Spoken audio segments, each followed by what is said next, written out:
Now we're going to try writing simple functions to filter rows of data. Filtering is helpful for when you want to look at a subset of data. It is easier to work with smaller samples. This chopping of data becomes more important as your dataset gets larger. For example, if you have the starting dataset as 1,000,000 rows, then chopping it down to 1,000 will be quicker for your computer to process. Sometimes it even helps you to better test models that you're working on. It is easy to extract small samples with Python. You can copy lists and filter a subset. Similar to writing match conditions for strings, we can also write match conditions for Booleans to filter columns with number types. The filter function, like we saw in the last video, it takes a list of lists and a field name, the column number, and it matches the filter condition. We were working with Booleans, but now we're going to try working with strings and then later with numbers. So let's create a new file.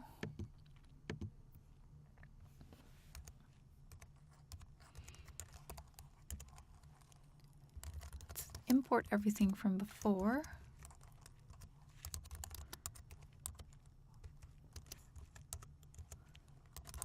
And let's create a function called filter column by string. I want to pass in the data sample first of all, and then the field, and then the filter condition, because we want to actually know what the string should match. And we're going to have filtered rows as a temporary list, and then we're going to return that. Yeah, let's make it plural. That makes sense. Okay. This time, instead of passing in the column number, we're going to try to look for the column number. So let's say column call equals the integer of the header row. Let's look for the header row where the index is matching the field. And then let's add that into the temporary list.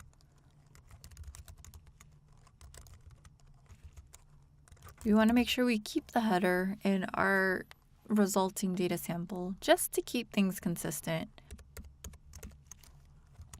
All right, we need a for loop now to go through each item in the data sample, and we're going to filter that to see if it matches the filter condition.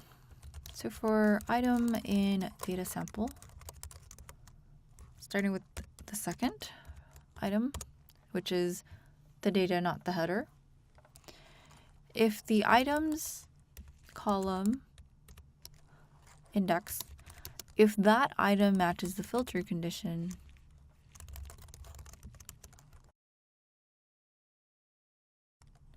you want to keep that. You want to keep that item, so you're going to add that to your temporary list.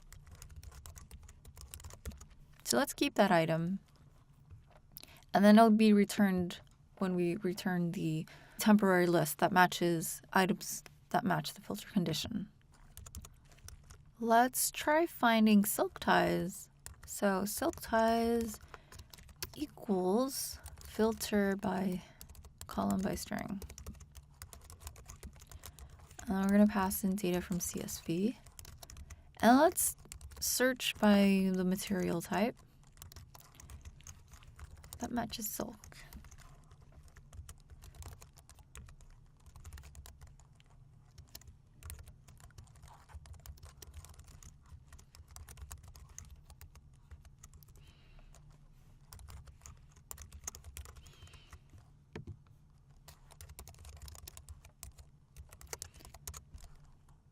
Whoops, we're printing out everything. We want the length of the silk ties. Or rather, the function we created, number of records. So let's clear this, and let's run it again. Found 3,382 silk ties out of the 5,000 or so. We can do something similar with this. And let's look for wool and cotton. Wool ties and also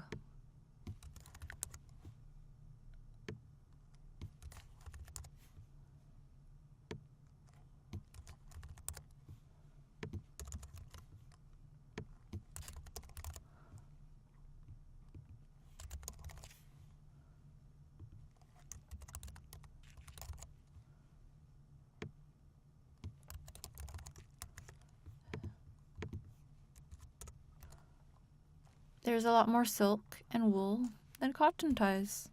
Okay, let's also try reusing this function for, oh, actually let me format. Let's make everything look better with the code really quick.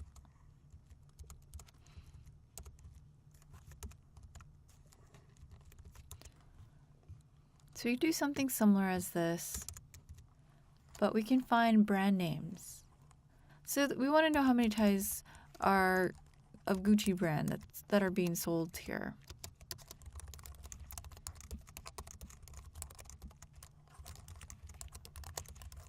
So we have the same data sample, but this time we want to filter by brand name and Gucci. Let's see, how many have we found?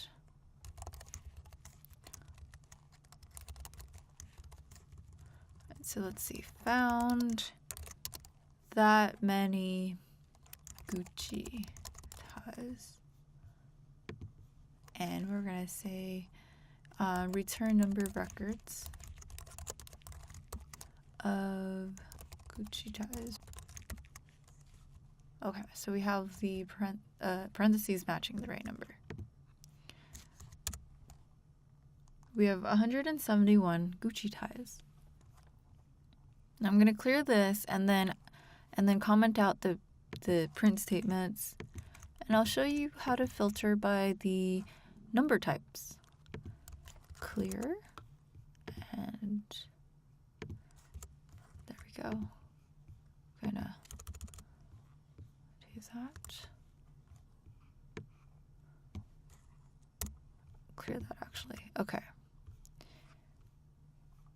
So we're gonna create a new function that's very similar. It's instead of filter a column by string, we're gonna filter by float.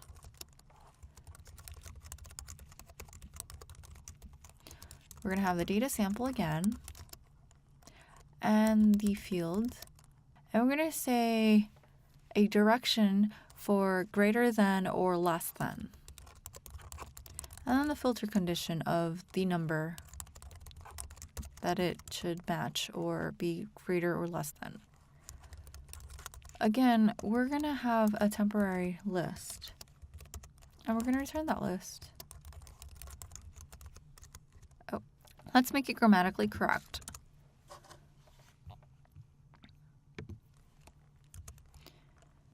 Once again, we want to find the column index number.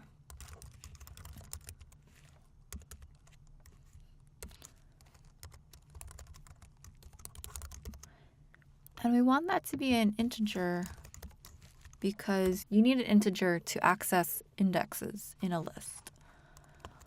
We also want to make sure our condition is of the float type.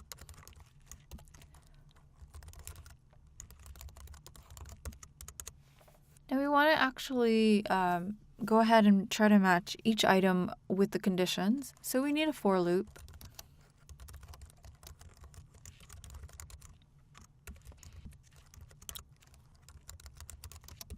The element to match should be a float type and then the row with the column index. So this would be the price or whatever number that you're working with. If the direction is less than, then we want to use if element is less than condition and filtered rows append row.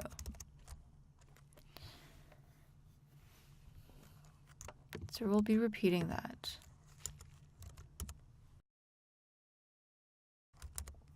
If the direction is less than or equal, then we want less than or equal. And we're going to keep continuing this. Oops.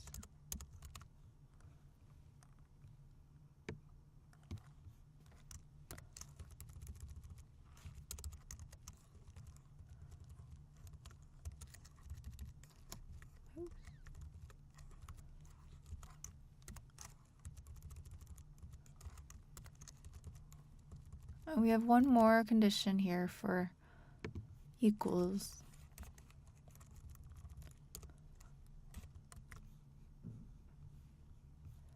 And if it doesn't match any of these, we want to just pass. Let's try out this function, and let's try to find ties that are all less than 20 bucks.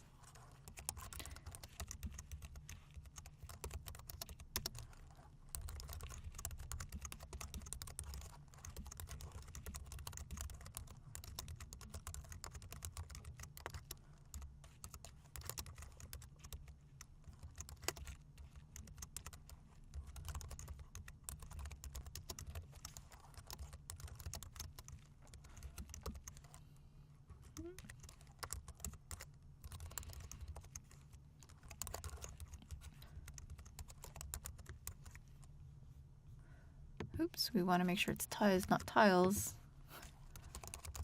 Let's see if this works. Whoops, we want to have not the list. Let's clear this. We want the number of records.